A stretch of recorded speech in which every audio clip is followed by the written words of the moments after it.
Hello once again YouTube and welcome to another video, and I will tell you to like and subscribe first.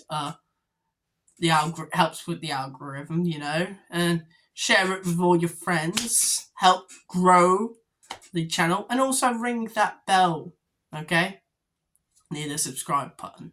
Anyway, today we are doing a review of another Doctor Who episode. Jesus Christ, I'm on a roll right now, okay? Yeah, well, yes, a new review once more has come for you, and it's a review of The Church on Ruby Road. Okay, now, first things first, the plot. The plot's basically, like, kidnapping, really. It's a kidnapping plot. It's like Chitty Chitty Bam Bam, and stuff like that, It's very much a very simple plot. No alien invasion. These aliens are not focused on that conquest or anything. But yeah, they feast on children, which is quite disturbing, but they managed to make it sound not as disturbing. I don't know, but it's a very light episode, a very fun episode. I liked both Shooty and Ruby, and to sum it up at the beginning, I would give this episode a solid, 7, closer to an 8 than a 6. But it's a great episode. And now that all my viewers are gone and all the good boys and girls who watched the whole entire thing are here, you guys are the best, okay, let me tell you. Yes, I thought this was a very good episode. Not bad, not like the best thing ever, but a pretty good episode. There's only one flaw I would say about this episode, and that's the song and dance number, the Goblin song as it's being called, or whatever. It felt very Disney. I mean, I know it's a Christmas episode, and Christmas episodes tend to be a little bit loose on the science fiction and veering more into the science fantasy realm, but it did really feel like magic. Like Disney. Disney said, it's gonna need a song in it. It's gotta have a song. It's like, that sort of didn't click well with me. I would have liked it if it was just the goblins singing, but then the Doctor and Ruby decided to join in, and I'm like, okay, it's clearly not taking itself seriously, but I want to take Doctor Who seriously. I know Doctor Who's goofy, but it's goofy in a charming way, not goofy in like, ooh, it's like a Disney, corny, cheesy sort of Disney production where every character sings. And it just, I don't know, it's never happened before since, like, the Gunfighters, and the Gunfighters isn't a well-beloved episode of Doctor Who. Personally, I think the Gunfighters kind of warrants it, because it's like the songs throughout the story. Like, if you want to do like musical segments in Doctor Who, make the whole entire episode a musical episode. You don't just shove a like musical part in, or make the music. I mean, the music is relevant to the plot, and he is trying to talk to the Goblin King. I don't know. It took me out of the episode, I just didn't feel like it was, like, my cup of tea, It's unfortunate, because, I mean, the rest of the episode is absolutely wonderful, I love the side characters. Mrs. Flood, I believe is her name, the character's name. She intrigues me. She's very much the smart Alec, the know-it-all, the goofy aunt character, the goofy, like, old lady who's more than she seems to be, because she recognises what a TARDIS is. She's like, she's... Hang on. I have a theory, and I think this is a very reasonable theory, okay? She's Romana. She knows who the Doctor is. She definitely knows who the Doctor is. She knows what a TARDIS is. And I can't think of any other female... She's not the Master, because the Master would probably try and kill the Doctor at any opportunity, you know? Or do an evil laugh, or kill somebody. She hasn't killed anybody, from what we know. She's not an antagonistic force. She seems to be more of a nice force. I don't know, maybe it's a Professor Yana situation where the Master had his memories erased and plugged into the fob watch, but I'm quite intrigued by her.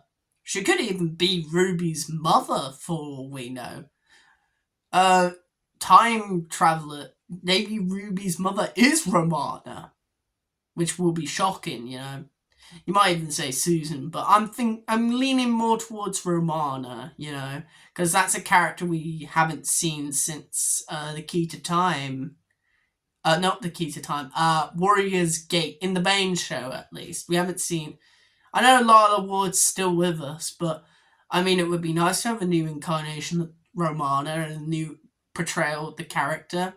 Okay, so that's the big, like, series mystery thing out of the way. I liked Ruby. I really connected with her. She felt normal, which, you know, should be a given. But she's not, like, bland, like Ryan and Yaz were. And she did push back against the Doctor, and like, you know, the dynamic between the two of them is absolutely wonderful. Shitty and Millie, absolutely wonderful, you know. And yeah, I thought she was a great actress. She really felt real, like how a real person would act in these situations, especially one who's lived through, like, the countless Dalek invasions, like, and Cybermen, Sontarans, Jadoon, Sycorax, the Autons, you know, all that gubbins. Yeah, the Yeti as well. Let's not forget about the Yeti. And the terrible Zodin. Yes, but yeah, she almost forgets that, like, she almost, like, works everything out by herself. She's not handed everything and being called the most special person in the world immediately. She wants to know. She's got goals. She's down on her luck. Literally, like, she is like, she thinks she has bad luck, only she doesn't. It's the goblins feeding on coincidences, which is actually a great twist on the whole alien. Is a nice, like, addition to the lore of the goblins. They feed on coincidences, which is like, what are coincidences but accidents? I believe that is what the 15th Doctor said. But yeah, I quite liked her, and it does help that she's really easy on the eyes as well. yeah, totally smash. Anyway, moving swiftly on, before I get an erection. Yes, the 15th Doctor has drip. Cowboy hat, kilt, yeah. Dancing about, you know, having gay old time. And the leather jacket seems to be his main item of choice. And also, I like how in control of the situation this Doctor is. Very authoritative, feels like the Doctor. He's got such an arrogant, bombastic, flamboyant personality that he steals every scene he's in. Even when he's in the background, all ominously. And I like how Ruby and the Doctor meet each other, and you know, they are, like, coincidentally, like, meeting up with each other, and, like, and I thought it's great dynamic. I also liked Ruby's mother. Can't remember her name, and her grandmother. I thought they were wonderful. Grandmother was Jamaican. I like Jamaican characters. I like Jamaican culture in general. So that's nice to see her, and she's dealing with all this gubbins, and they're foster carers. Yes, foster carers. The real G's. Big ups, foster carers. And yeah, the only child that she kept was Ruby, because she was the first. They were given Ruby from the church, and it was like, yeah, uh, you know, sometimes your first is always the one that you stick with. And it's quite nice to see representation from that. And I love that Ruby is also a musician, which kind of explains the whole, like, I mean, I can't stay mad at the musical sequence. It was good singing. I can't, and good music, and it wasn't annoying. It wasn't like annoying pop song. It's more like good pop. The kind of pop I really like. It's funky disco sort of thing. The Doctor was clearly digging it, and I think, yeah, yeah, I quite liked it. The show's looking good. The show, you can clearly see that they got a budget on, and also I really appreciate that this episode is very much a smaller, like, episode than, like, the last 3 episodes. Well, there's not, like, galaxy ending, like, consequences to this episode. This is a very self-contained episode. This is a very singular episode, a very light watch, put it on the background, or you can pay attention and you both get enjoyment. This is what Doctor Who should be. This is what should be the standard. Well, not the standard, but, like, at least aim at this quality. At least. This is actually tolerable, which I can't say the same for half of the Jodie Whittaker era. But anyway, yes, the shots are great, gorgeous. A lot of the shots, especially the shots of the Doctor with his TARDIS in the snow, it looks so good. I want that fucking leather jacket. I want that costume. I hands down, I think this Doctor has the most trip out of all of them. And yes, I like the practical effects. You couldn't tell it was CGI or whatever. The Goblin King was so good, though.